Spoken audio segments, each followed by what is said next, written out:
Damai sejahtera Allah yang melampaui segala akal, itulah yang memelihara hati dan pikiranmu dalam Kristus Yesus Tuhan kita. Amin. Bapak, Ibu, dan saudara-saudari yang dikasihi Tuhan Yesus Kristus, firman Tuhan bagi kita dalam ibadah minggu ketiga setelah Trinitatis, tertulis dalam kitab Galatia pasal 6 ayat 1 sampai ayat 10. Demikian. Saudara-saudara, kalaupun seorang kedapatan melakukan suatu pelanggaran, maka kamu yang rohani harus memimpin orang itu ke jalan yang benar dalam roh lemah lembut, sambil menjaga dirimu sendiri supaya kamu juga jangan kena pencobaan. Bertolong-tolonganlah menanggung bebanmu. Demikianlah kamu memenuhi hukum Kristus. Sebab kalau seorang menyangka bahwa ia berarti, padahal ia sama sekali tidak berarti, ia menipu dirinya sendiri. Baiklah, tiap-tiap orang menguji pekerjaannya sendiri, maka ia boleh bermegah melihat keadaannya sendiri dan bukan melihat keadaan orang lain. Sebab tiap-tiap orang akan memikul tanggungannya sendiri. Dan baiklah dia yang menerima pengajaran dalam firman, membagi segala sesuatu yang ada padanya dengan orang yang memberikan pengajaran itu. Jangan sesat. Allah tidak membiarkan dirinya dipermainkan. Karena apa yang ditabur orang, itu juga yang akan dituainya. Sebab barang siapa menabur dalam dagingnya, ia akan menuai kebinasaan dari dagingnya.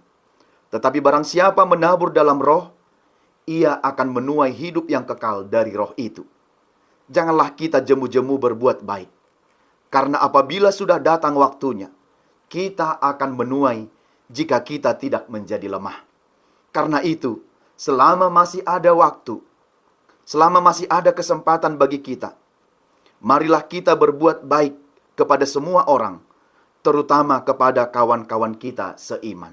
Demikian firman Tuhan. Bapak, Ibu, dan saudara-saudari yang dikasihi Tuhan Yesus Kristus, salah satu perbedaan besar antara iman Kristen dan kepercayaan lain adalah dalam hal berbuat baik. Sekali lagi, salah satu perbedaan besar antara iman Kristen dan kepercayaan lain adalah dalam hal berbuat baik. Dalam kepercayaan lain, berbuat baik, bersedekah, memberi sesajen, dianggap menyelamatkan manusia dari murka Tuhan di dunia. Tetapi dalam iman Kristen kita berbeda dengan itu. Iman kepada Tuhan tidak memungkinkan manusia berbuat baik untuk menghindari murka Tuhan atas hidup manusia. Hanya karena pengorbanan Yesuslah kita diselamatkan. Dan karena iman kita kepada Dialah kita beroleh keselamatan. Bukan karena perbuatan baik. Jadi, di sini perlu disampaikan oleh Paulus dalam firman yang kita dengarkan pada minggu hari ini tentang keselamatan bukan karena perbuatan baik.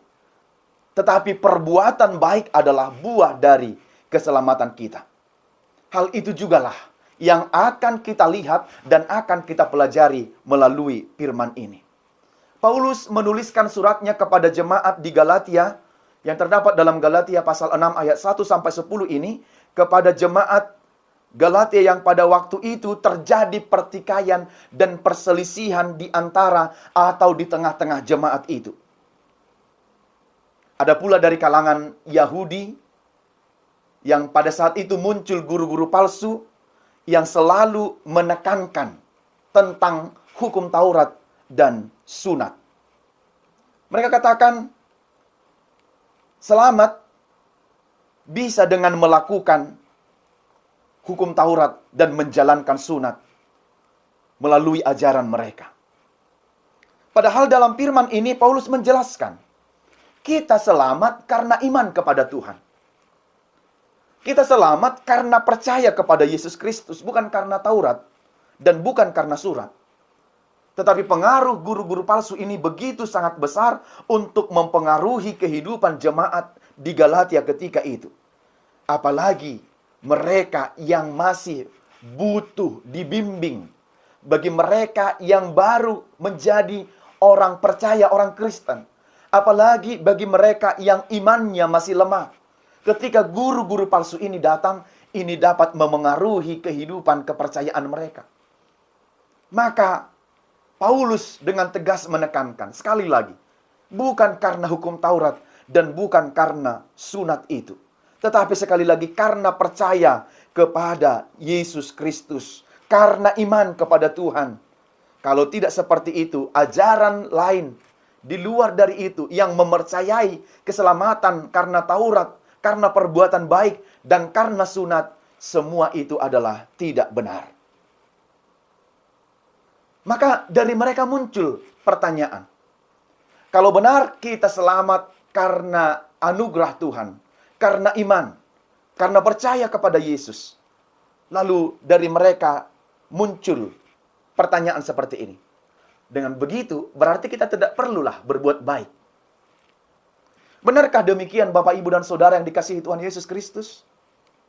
Kalau kita memang tidak diselamatkan karena Taurat dan sunat, apakah benar tidak perlu melakukan perbuatan baik? Seperti yang diucapkan dan dipertanyakan oleh beberapa dari jemaat yang ketika itu masih lemah imannya. Sekali lagi, Paulus menekankan. Benar, kita tidak diselamatkan karena Taurat dan sunat itu. Kita bukan diselamatkan karena perbuatan baik itu. Tetapi orang-orang yang diselamatkan harus berbuat baik. Karena apa? Karena buah keselamatan harus dilakukan dengan perbuatan baik. Dan kenapa? Karena Yesus Kristus sudah terlebih dahulu berbuat baik kepada kita. Maka kita juga yang menjadi pengikutnya haruslah tetap berbuat baik. Karena itulah Paulus menyampaikan firman ini kepada jemaat di Galatia ayat 1. Kalau ada seorang kedapatan melakukan suatu pelanggaran, dalam bahasa Batak dikatakan tarsomong, sambil menjaga maka yang rohani harus memimpin orang itu ke jalan yang benar dalam roh lemah lembut, sambil menjaga dirimu sendiri supaya kamu jangan kena pencobaan. Jadi disampaikan oleh Paulus yang pertama, kalau ada dari antara kamu yang kedapatan melakukan pelanggaran, maka orang yang rohani, kalau ada orang yang tanpa sengaja melakukan pelanggaran, maka mereka yang rohani, yang lebih matang secara iman, yang lebih matang, yang sudah terlebih dahulu dipenuhi dan mempercayai Yesus, dan kehidupan rohaninya sudah lebih matang, maka dia mendapat tugas untuk memberikan pengajaran. Maka yang rohani, yang lebih matang dalam iman percaya, harus menuntun ke jalan yang benar di dalam roh yang lemah lembut. Jadi yang diperlukan sekali lagi, menuntun orang ini di dalam roh yang lemah lembut, di dalam iman. Kita harus katakan orang yang masih lemah imannya itu harus dituntun dengan lemah lembut. Kalau dengan kekasaran, kalau dengan cara yang tidak benar, mungkin mereka tidak akan terima firman atau apapun yang akan kita sampaikan. Tetapi dituntun dengan roh yang lemah lembut.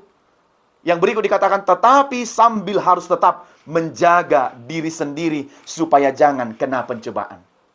Kenapa Bapak Ibu? Kenapa kita harus menjaga diri kita saat menuntun orang lain yang lemah imannya, yang melakukan pelanggaran, yang dengan sengaja melakukan yang tidak baik? Kenapa kita harus perlu juga tetap menjaga diri sendiri? Supaya kita jangan kena pencobaan. Karena ternyata orang yang matang secara iman pun bisa jatuh ke dalam pencobaan, bisa berdosa. Maka yang diperlukan adalah harus tetap mengingatkan dia di dalam roh. Maka tugas yang kita lakukan untuk menguatkan orang lain itu, membekali orang lain itu, memperlengkapi orang lain itu, harus dikerjakan di dalam roh. Kalau mengandalkan diri sendiri, Bapak Ibu, hati-hati. Nafsu kejahatan dunia ini bisa memengaruhi kehidupan kita. Awalnya kita tidak punya maksud apa-apa, hanya murni melakukan pengajaran. Tapi jika roh kita tidak kuat, kita tidak bisa menguasai diri kita, kita bisa jatuh ke dalam pencobaan. Bukan tidak banyak orang-orang yang tadinya rohani, yang bermaksud untuk melakukan, membimbing orang lain. Dia ala tergolong rohaniawan.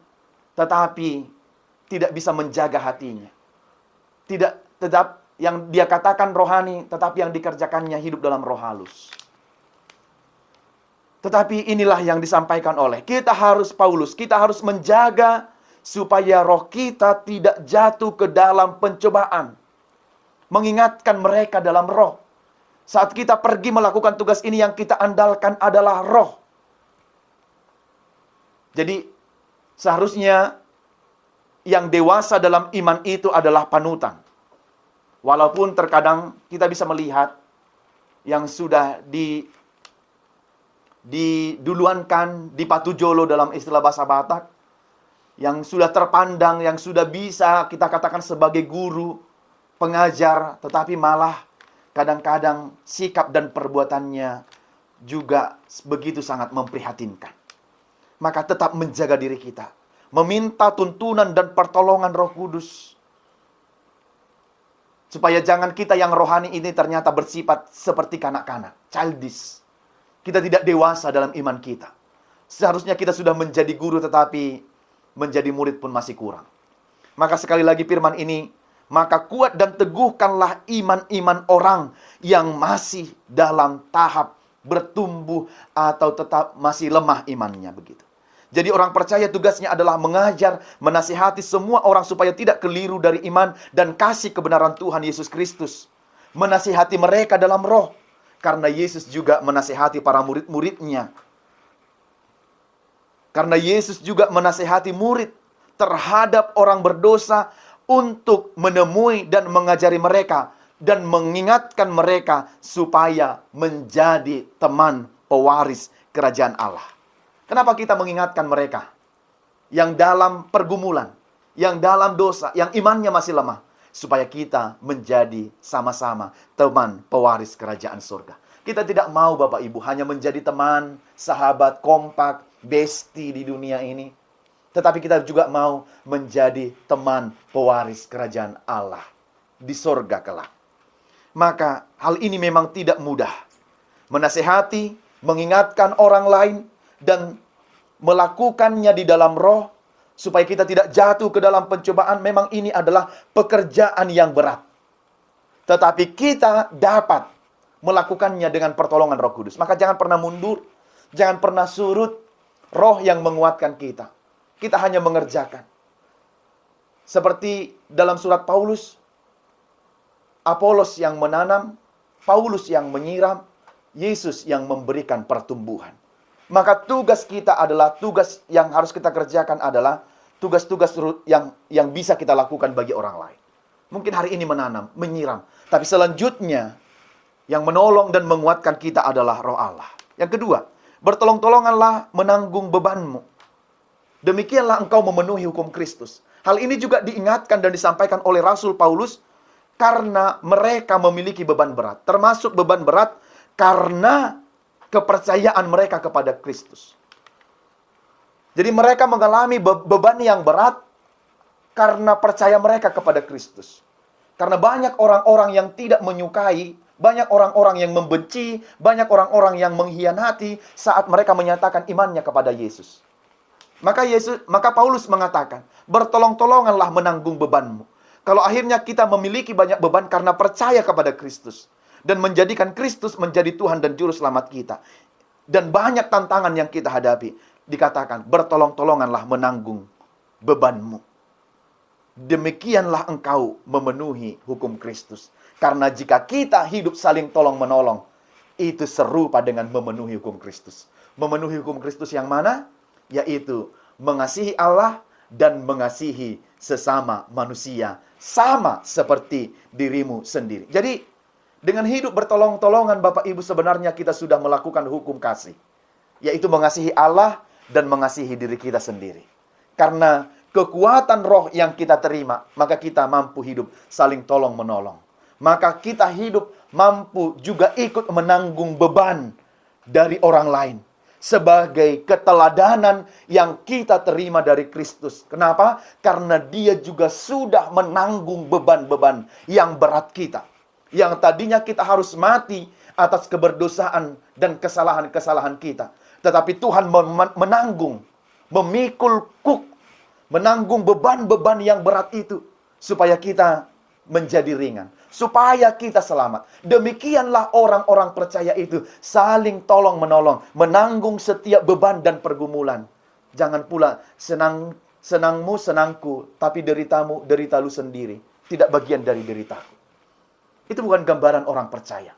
Itu hanya gambaran orang-orang yang mungkin sikapnya berpura-pura. Maka sekali lagi, kita meneladani Kristus menanggung beban kita yang berat karena dosa kita melalui kematiannya. Ayat yang ketiga. Kalau ada orang yang menyangka ia berarti, padahal sama sekali tidak berarti, ia menipu dirinya sendiri.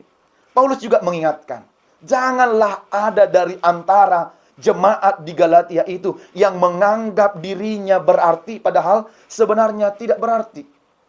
Itu artinya Paulus mau menekankan, hiduplah dalam rendah hati.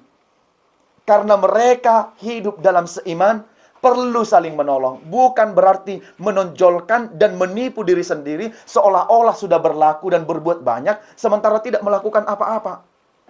Kadang sikap merasa berarti ini, merasa dibutuhkan ini, merasa paling yang sudah melakukan banyak hal, di tengah-tengah kehidupan, di tengah-tengah gereja, sering muncul dalam kehidupan pelayanan di tengah-tengah gereja. Lalu mereka bilang, kalau bukan karena aku, nggak akan berkembang gereja itu. Kalau bukan karena aku, tidak berkembang punguan itu. Kalau bukan karena aku, tidak ada yang baik kita lihat di gereja. Salah, Bapak Ibu. Itu bukan karena kita, itu karena Tuhan.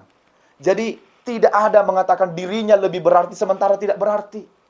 Maka dalam firman ini jelas sekali dikatakan, orang percaya itu tidak sibuk menilai orang lain, tetapi lupa menilai dirinya sendiri. Jangan. Orang Kristen itu jangan sibuk menilai, kasih nilai orang lain, kamu begini dan begitu. Tetapi dia lupa untuk menilai dirinya sendiri. Jangan menilai selumbar di mata orang lain, tetapi balok di mata kita tidak kelihatan. Ini adalah sikap yang tidak terpuji. Orang percaya jangan sibuk menilai orang lain, tetapi lupa menilai dirinya sendiri. Tetapi tanggung jawab kita sebagai orang percaya dan orang Kristen adalah masing-masing kita diberi karunia. Setiap kita diberi karunia, karunia itu bukan melihat kekurangan orang lain, tetapi karunia itu diberikan untuk melayani Tuhan dengan sebaik-baiknya. Berikut Bapak Ibu, dalam ayat 6 sampai ayat 10. Supaya kita tidak jemu-jemu berbuat baik. Di sini dikatakan, karena orang yang berbuat baik itu ternyata tidak akan hilang begitu saja, tetapi akan selalu dikenang dan diingat. Dalam istilah orang Batak ada bilang begini, mate-mate naburju. Ya, orang baik itu akan mati memang pada waktunya. Tetapi perbuatan baiknya itu akan selalu diingat dan dikenang. Jadi tetaplah berbuat baik walaupun orang lain menilai berbeda dengan apa yang kita lakukan. Dalam ayat 6 sampai 10 ini, orang yang melakukan yang baik itu tidak akan sia-sia. Kalau kita melakukan yang baik, kita sudah melakukannya bagi orang lain, karena kita sudah percaya, Tuhan pun sudah banyak melakukan yang baik untuk saya. Tuhan sudah menolong saya. Dan baiklah kita memberi pengajaran firman, katanya di sini, ayat 6. Membagi segala sesuatu yang ada pada kita bagi orang lain yang sangat membutuhkan. Kebaikan kita, apapun yang kita miliki dapat dinikmati oleh orang lain. Karena ayat 7 selanjutnya berkata, jangan sesat. Allah tidak membiarkan dirinya dipermainkan. Kalau kita aja manusia tidak suka diri kita dipermainkan, apalagi dengan Allah. Karena apa? Karena apa yang ditabur oleh orang, itu juga yang akan dituainya. Apa yang ditabur orang, itu yang akan dituainya. Jadi hukum tabur tuai itu berlaku. Kalau kita menanam yang baik hari ini, kita mengharapkan besok akan menuai yang baik. Tapi kalau orang menanam yang jahat hari ini, akan menuai kejahatan di hari yang akan datang. Maka apa yang kita tanam hari ini menentukan apa yang akan kita tuai. Tidak mungkin kacang berbuah jagung. Tidak mungkin durian tiba-tiba berbuah padi. Apa yang kita tanam hari ini, itu juga lah yang akan kita tuai. Maka hari ini marilah kita terus menanam yang baik. Bukan seperti tadi, guru-guru palsu itu menanam kejahatan. Menanam pengajaran-pengajaran palsu. Menanam pola hidup atau pengajaran yang tidak benar. Maka apakah kemudian yang akan mereka tuai? Maka sekali lagi, menanamlah dengan banyak seluas-luasnya untuk kebaikan dalam kehidupan kita dan sesama kita. Sekali lagi di sini dikatakan, karena siapa yang menabur dalam dagingnya, ia akan menuai kebinasaan dari dagingnya. Tapi barang siapa menabur dalam roh, ia akan menuai hidup yang kekal dari roh itu. Jadi, tuaian Anda tergantung apa yang Anda tabur. Tuaian kita tergantung apa yang kita semaikan hari ini. Kalau saudara menanam dalam daging, maka akan menuai dengan kebinasaan. Yang namanya juga menanam dengan daging. Menanam kejahatan, melakukan yang tidak baik bagi orang, membenci, mencemooh orang lain. Maka kita akan menuai kebinasaan kelak. Tetapi siapa yang menanam dalam roh, akan menuai kehidupan yang kekal. Maka Bapak Ibu, tanamlah seluas-luasnya kebaikan di dalam roh. Maka kelak kita akan menuai kehidupan yang kekal. Itulah yang dirindukan oleh roh kita. Dan itulah harapan kita, orang-orang percaya, kalau kelak kita bisa menuai kehidupan yang kekal. Kita tidak berharap hanya di dunia ini saja, tetapi kita juga berharap untuk kehidupan yang akan datang. Paulus katakan, kita adalah orang yang paling malang jika kita hanya berharap di dunia ini. Tetapi berharaplah juga untuk kehidupan yang kekal. Maka yang berikut, yang terakhir dikatakan oleh Paulus, maka jangan jemu-jemu berbuat baik. Karena kalau sudah tiba waktunya, kita akan menuai. Kalau kita tidak menjadi lemah. Maka jangan pernah jemu-jemu berbuat baik. Jangan bosan berbuat baik. Jangan lelah berbuat baik.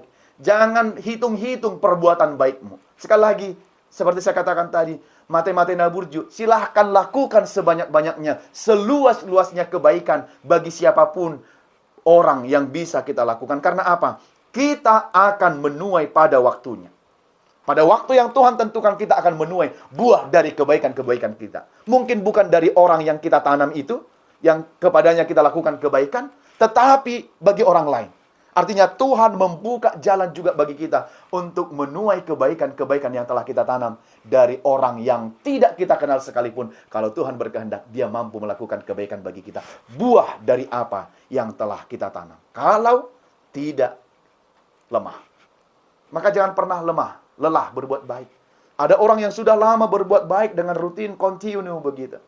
Tetapi ketika dia lemah, karena mungkin tidak dianggap perbuatan baiknya, atau mungkin diremehkan orang lain, atau mungkin tidak dihargai perbuatan baiknya, lalu seketika dia lemah, maka kita tidak mungkin, lalu dia berubah sikap, akhirnya dia menjadi orang yang tidak berbuat baik lagi.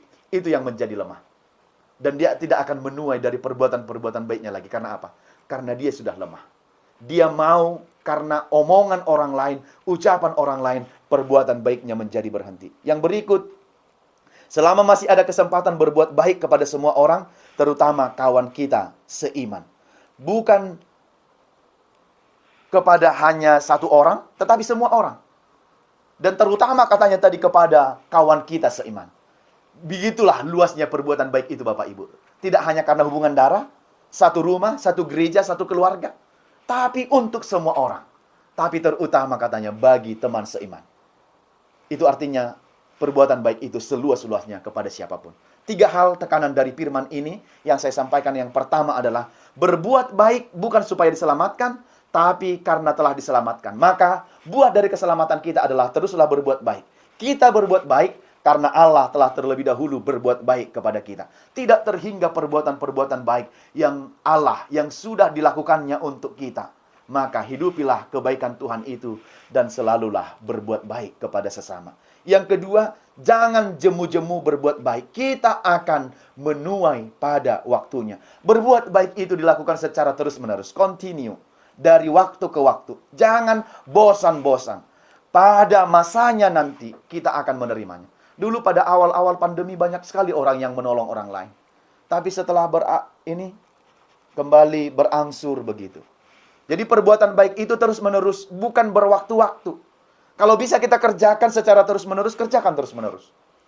Jadi tidak melihat kondisi, tidak melihat waktu, tapi dikerjakan secara terus-menerus. Yang ketiga dan yang terakhir adalah berbuat baik, apa yang kita tabur, itu juga yang akan kita tuai. Maka berbuat baiklah, kalau kita akan menuai kehidupan yang kekal, maka teruslah berbuat baik kepada semua orang dan kepada kawan-kawan kita seiman. Tuhan memberkati, menguatkan kita melakukan perbuatan baik sebagai buah dari iman keselamatan kita. Amin, kita berdoa. Bapa dalam surga, kami bersyukur dan berterima kasih menerima firman Tuhan yang kami dengarkan pada minggu hari ini. Mengingatkan kami untuk terus berbuat baik dan melakukan perbuatan baik untuk seluas-luasnya kehidupan manusia di tengah-tengah dunia ini. Dan untuk semua ciptaan Tuhan. Karena Tuhan telah terlebih dahulu berbuat baik pada kami. Kau telah menolong dan menebus kami dari kesalahan dan dosa kami. Kematianlah yang menjadi bagian kami seharusnya. Tetapi Engkau dengan darah-Mu yang kudus telah menebus kami di kayu salib supaya kami memperoleh keselamatan. Buah dari keselamatan itu akan kami tunjukkan dengan segala perbuatan baik. Tolong, sertai, dan kuatkanlah kami, supaya kami dapat melakukannya atas pertolongan Roh Tuhan, supaya kami tetap melakukannya sebagai anak-anak Allah yang meneladani, meniru perbuatan Bapa kami yang di sorga. Terima kasih, berkati semua jemaat Tuhan. Lindungi kami untuk melakukan setiap tugas tanggung jawab kami. Segala yang baik dari hidup kami, karena Tuhan telah menyelamatkan kami. Terpuji dan termulia nama-Mu, di dalam Yesus kami berdoa dan bersyukur. Amin.